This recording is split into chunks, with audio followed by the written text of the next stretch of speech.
Nós vamos para a nossa devocional nessa manhã, que vai ser ministrada pelo presbítero João Paulo.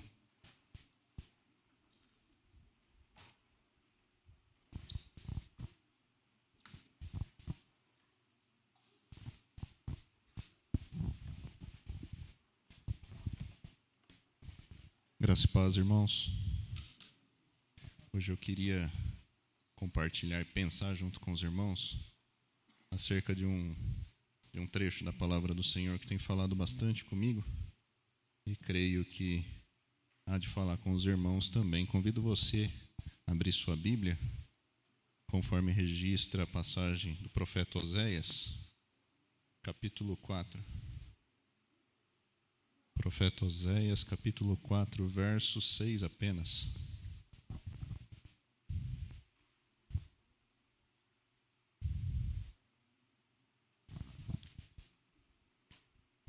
Uma vez que você abriu, peço que você se coloque de pé para nós fazermos a leitura desse único versículo em uníssono.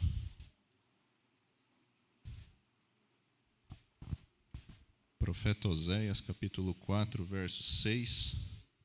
Passemos a leitura, diz o seguinte: O meu povo está sendo destruído porque lhe falta o conhecimento. Porque tu, sacerdote, rejeitaste o conhecimento, também eu te rejeitarei, para que não sejas sacerdote diante de mim. Visto que te esqueceste da lei do teu Deus, também eu me esquecerei dos teus filhos. Abaixe sua cabeça, vamos orar. Santo Deus, amado Pai, diante da tua palavra aqui lida, ó Deus, nós nos colocamos, ó Pai, com o coração aberto, para que o teu Santo Espírito atue nas nossas vidas, de forma a recebermos a tua palavra pura como ela é. E assim, ó Pai, para tanto, eu te peço que o Senhor use do teu servo para poder falar, transmitir essa mensagem na exatidão com que ela foi exposta através do profeta, e que também, ó Deus, possa ser acolhida nos corações, ó Pai. E que tu, ó Deus, que tem a mão forte, poderosa, segure na nossa, ó Deus, que é fraca e necessitada, para que possamos, ó Deus, ser trabalhados pelo Senhor. Usa, ó Deus, do teu Santo Espírito para aplicar essa palavra aos nossos corações. Assim eu te peço, ó Deus, no nome de Jesus. Amém. Você pode se assentar. E a título de introdução, meu irmão, minha irmã, eu gostaria que você imaginasse comigo duas situações. A primeira delas, imagine um homem que, preocupado desde cedo em trazer o sustento para sua família, para sua casa, e tendo a oportunidade de estudar, ele não estudou, né? Podendo se capacitar, ele não se capacitou. Antes ele priorizou ali sustentar a sua casa, e portanto, pela sua decisão, ele sofreu pela falta de conhecimento, tendo de se sujeitar ali a trabalhos pesados e tudo mais. E numa segunda situação ainda, eu queria que você imaginasse também um homem que, tendo nascido em uma família abastada, uma família rica, tendo recebido ali uma ótima instrução, com a incumbência de compartilhar aquilo com seus filhos, com seus servos, com todos ali da sua casa, ele não o fez, fazendo ali com que seus filhos, com que seus empregados, com que todos ali sofressem com a falta de instrução. E talvez esse segundo caso, ele de alguma forma se encaixe melhor aqui no texto em que lemos. Oséias, nessa passagem, nesse trecho em especial, ele fala aos sacerdotes, ele fala com a liderança do povo naquela época e nos revela que o povo está sendo destruído porque lhe faltava o conhecimento. E é disso que eu queria compartilhar com os irmãos aqui hoje. Naquela época, o sacerdote, ele era responsável pela instrução do povo, pela intermediação do povo e Deus, dentre o povo e Deus. E o profeta, ele só era levantado quando o sacerdote falhava. né? E Oséias, da parte de Deus, vem fazer esse alerta aqui nessa passagem.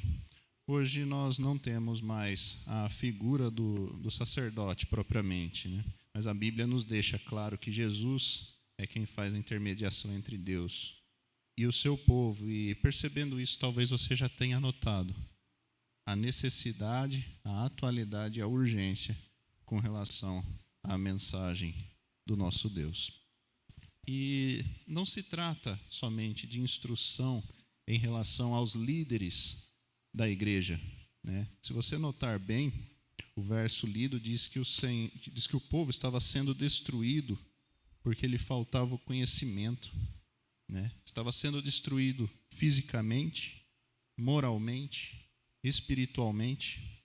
E Israel, como nação, ela nunca teve um tamanho físico grande, imponente. Não era uma nação que sobressaía ali pela quantidade de pessoas no seu exército, não. As batalhas eram vencidas porque o general supremo, Deus, é quem conduzia aquela nação em vitória. Mas isso, ao invés de fazer com que o povo cada vez mais buscasse ali o conhecimento de Deus, eles fizeram por afrouxar essa busca.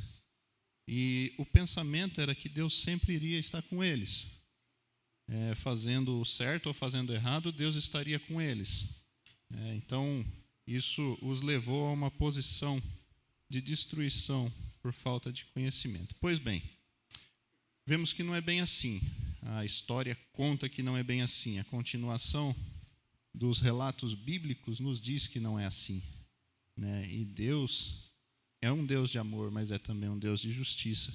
Amor é só um dos atributos de Deus, mas justiça também é um atributo de Deus.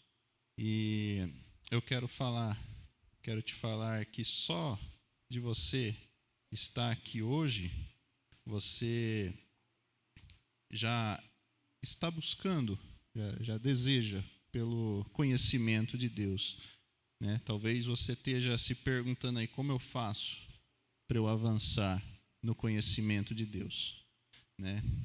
E aí eu entro em algumas aplicações aqui, eu já vou falando, já vou aplicando também. Na primeira delas, a leitura bíblica. Deus se revela através da sua palavra, através da Bíblia. E com discernimento e muita oração, pedindo para que Deus lhe abra o entendimento através do Santo Espírito do Senhor. Assim você poderá conhecer cada vez mais a Deus. E isso vai te levar a uma vida mais próxima com Deus. Isso vai te levar a uma vida convicta de que você é só um pecador, de que você precisa de Deus para tudo. Você vai ficar convicto da sua pequenez, da sua miséria. E que a parte de Deus você não pode nada.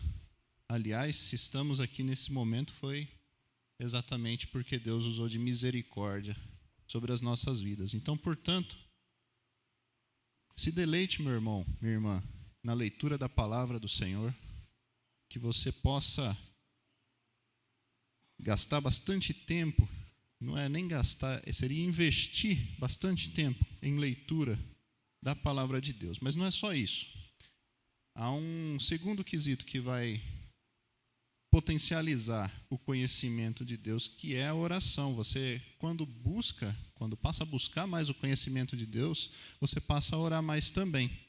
Você passa a compreender que depende totalmente de Deus, e ao mesmo tempo em que Deus pode todas as coisas.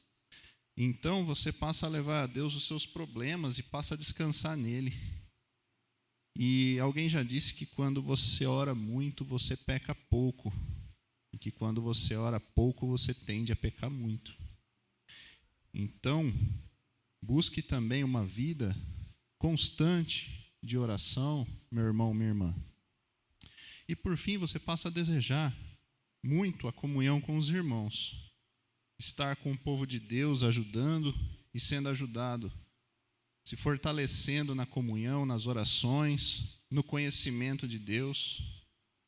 Ouvir a voz dele através da palavra passa a ser prazeroso para você, meu irmão, minha irmã. A mensagem da Bíblia mata a sua fome espiritual. A pregação da palavra, a pregação genuína, ela mata a sua fome espiritual. Mas se você notar, o sacerdote ele está sendo duramente repreendido por Deus através do profeta. O profeta, ele não reproduzia no povo, aliás, o sacerdote, como não reproduzia no povo o conhecimento de Deus que ele havia recebido, ele fazia o povo pecar. E eu quero te dizer, principalmente você, homem, que deve governar a sua casa, também não deixe sua família, seus vizinhos, seus irmãos da igreja sem o conhecimento de Deus. Não fique sem o conhecimento de Deus. Terrível coisa é ser rejeitado por Deus, como revela o versículo lido. E note que a profecia diz que Deus não se esqueceria somente do sacerdote, mas também do povo. Portanto, não peque em não conhecer a Deus, fazendo assim com que muitas pessoas também sejam participantes desse não conhecimento de Deus. Mas eu preciso te dizer que se você se identificou, assim como eu, com essa passagem, se você constatou que pode estar na mesma condição de falta de conhecimento de Deus, de falta de leitura bíblica, de pouca vida de oração, de desânimo em estar junto com o povo de Deus, talvez esse seja o passo decisivo na busca pelo conhecimento de Deus. E que você, meu irmão, minha irmã, possa se voltar para Deus, possa buscar a Deus, peça a Deus perdão, mude a sua atitude. Deus é rico em perdoar, meu irmão, minha irmã, e pode te restaurar esse desejo por conhecê-lo. E talvez você esteja se perguntando, né? Mas João, como que isso se aplica aqui, hoje, para nós? Eu diria que de muitos contextos, mas eu quero demonstrar em 3 deles, e eu já havia mencionado anteriormente, inclusive. No contexto individual, a vida você com Deus. No contexto familiar e no contexto igreja, né? É onde precisa haver abundância de edificação no Senhor.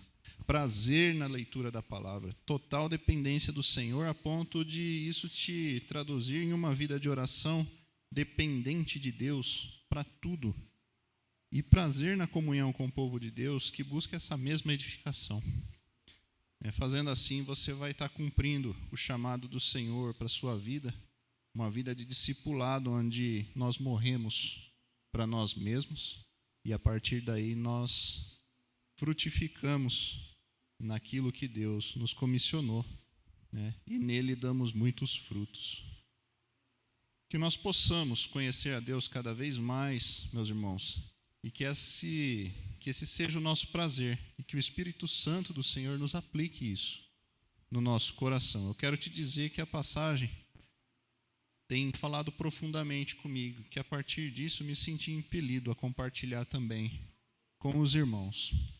E que o Espírito Santo do Senhor, assim, aplique essa palavra nos nossos corações e que Deus nos abençoe. Eu quero orar.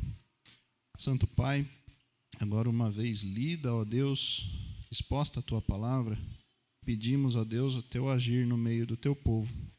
Pedimos, ó Deus, que o Senhor nos dê sabedoria, ó Pai, para colocar em prática, mas nos dê também, ó Deus, uma vontade maior, ó Pai, de Te conhecer a Ti, ó Deus, e de estarmos próximos do Senhor, numa vida de leitura da Tua palavra, ó Deus, de oração, de comunhão com os irmãos, ó Pai, e nos prepara, ó Pai, para sentarmos à mesa da comunhão, agora no culto à noite, se assim o Senhor nos permitir.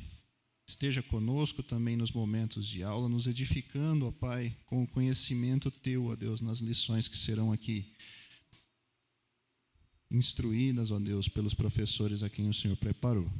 Assim eu oro, ó Deus, te pedindo, mas grato por tudo que o Senhor já tem feito no nosso meio, no nome de Jesus. Amém.